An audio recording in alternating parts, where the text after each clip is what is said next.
हैं आगे सुंदरकांड पर।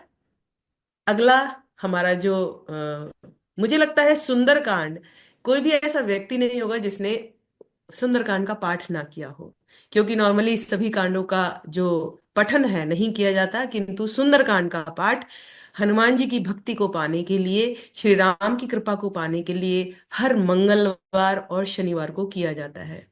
और जैसा कि आदरणीय मल्होत्रा जी ने बताया था कि हम तीनों बहन भाई इस रामायण का पाठ करते थे, हमारे पापा बिठाते थे। तो अब उन्हीं की सिस्टर आ रही हैं, अलका कोहली जी। अलका कोहली जी, आपका स्वागत है सुंदर कांड के विशेष पाठ के साथ, जिसकी व्याख्या का, करने का उत्तरदायित्व आपको मिला है। और सुंदरकांड को सुनते ही सबके मन में ओज ओज आ जाता है और सबका हृदय सुंदर हो जाता है। तो जय श्री राम। जय श्री राम। हरिओम शालिनी जी। हरिओम जी। धन्यवाद। सुंदरकांड की बहुत ही सुंदर व्याख्या। जिसका जीवन निष्कामी होता है उसी का जीवन सुंदर होता है। हमारे सामने आदरणीय सर का जीवन निष्कामी है, बिना इच्छा कामना के। वो सबकी सेवा में, सबको योग साधना में लगाया हुआ है, हमें भी आगे बढ़ा रहे हैं।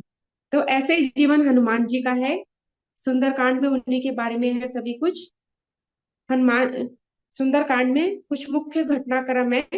हनुमान जी का लंका की ओर प्रस्थान, विभीषण जी से उनकी भेंट, सीता जी से उनकी भेंट, और फिर श्री रामचंद्र जी को की मुद्रिका मुद्रिका उन्होंने दी उनको, सीता जी को दिखाई, जिससे सीता जी ने पहचान करी। और फिर लंका में वापसी, लंका दहन किया। सीता माता की चूड़ामणि, सीता माता जी ने चूड़ामणि दी थी अपनी, जो श्री राम जी को उन्होंने दी, वो भी हनुमान जी लेकर गए। कि ये मुख्य घटनाक्रम है। और उनका जीवन बिल्कुल निष्कामी था। निष्कामी जीवन जो सर्व के लिए जीता है, और उसी का जीवन सुंदर भी होता है, जो भगवान के लिए जीता है। रास्ते में मैनाक पर्वत पे वो रुके, तो मैनाक पर्वत ने कहा कि आप यहाँ पे थोड़ी सी देर विश्राम कर लो। तो हनुमान जी ने कहा नहीं नहीं, मुझे पहले भगवान का कार्य करूंगा फिर विश्राम करूंगा। तो पूरे जीवन, पूरे उसमें वो भगवान का ही कार्य करते रहे। शरीर के सुखों के लिए जीने वाले का जीवन व्यर्थ है। अपने कुटुंब के लिए जीवन जीवन वाले के लिए भी पशुवत जीवन है उसका। कुटुंब का पालन तो पशु भी करते हैं। कोई धन के लिए जीता है, कोई स्त्री के लिए, कोई सांसारिक सुखों के लिए। पर जो परमात्मा के लिए जीता है, समाज की सेवा करने के लिए जीतता है, सर्व में परमात्मा देखकर ही जीवन सबकी सेवा करता है, उसी का जीवन सुंदर है। हनुमान जी ने समुद्र लांग कर गए और सीता माता को के दर्शन किए। सीता माता अर्थात पराभक्ति। पराभक्ति, जहां पर कोई भी द्वेष ना हो, जहां द्वैत ना हो। और सीता माता अशोक वाटिका में रहती थी। अशोक वाटिका का अर्थ है जहां पे कोई भी शोक ना हो। यही इसी प्रकार हम भी अपने विषय वासनाओं के समुद्र को लांघेंगे, तो हमें पराभक्ति के दर्शन होंगे। इसके बाद हनुमान जी ने लंका को जलाया।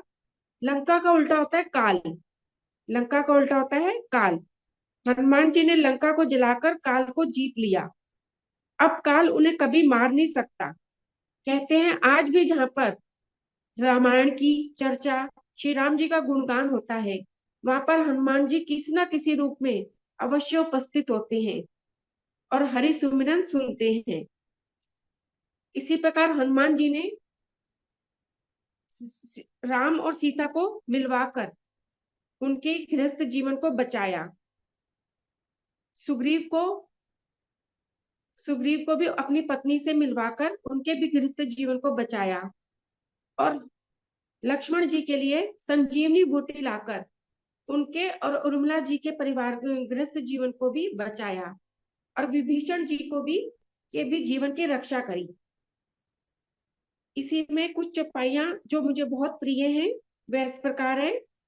निर्मल मंजन जो मही पावा, निर्मल मंजन जो मही पावा, मोहि कपट छल छिद्र न भावा।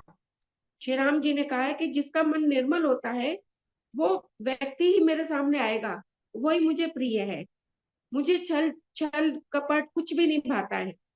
दूसरी चौपाई है, कादर मन को एक आधारा, कादर मन को एक आधारा, देव देव आलसी पुकारा। जो है भगवान को, जो होते हैं आलसी लोग याद करते हैं, देवताओं को आलसी लोग याद करेंगे। जो पुरुषार्थी होगा वो पुरुषार्थ में लग जाएगा, आलस में नहीं बैठेगा। और एक है बहुत ही प्रिय चौपाई है, ढोल गंवार शूद्र पशु नारी, सकल ताड़ना के अधिकारी। तो बहुत ही सुंदर। इसी प्रकार हम भी अपना जीवन सुंदर निष्कामी बनाए। हरिओम शालिनी जी। हरिओम हरिओम जी। अलका जी, बहुत ही सुंदर, बहुत ही बढ़िया। और सुंदरकांड की व्याख्या आपने की। सुंदरकांड की व्याख्या से, सुंदरकांड के पाठन से एक और लाभ है कि श्री राम और हनुमान जी दोनों प्रसन्न हो जाते हैं। बल बुद्धि विद्या के दाता हनुमान जी आपको बल की, बुद्धि की और विद्या की प्राप्ति कराएं, यही हमारी शुभकामना है। बहुत बहुत धन्यवाद। बहुत सुंदर व्याख्यान आपने दिया, बहुत सुंदर जानकारी दी आप हमें कि लंका का उल्टा होता है काल, और हनुमान जी काल को जीत लिया है। और जो सबसे पहले आपने बोली बात, जिसका जीवन निष्काम होता है उसका जीवन ही सुंदर होता है। जैसे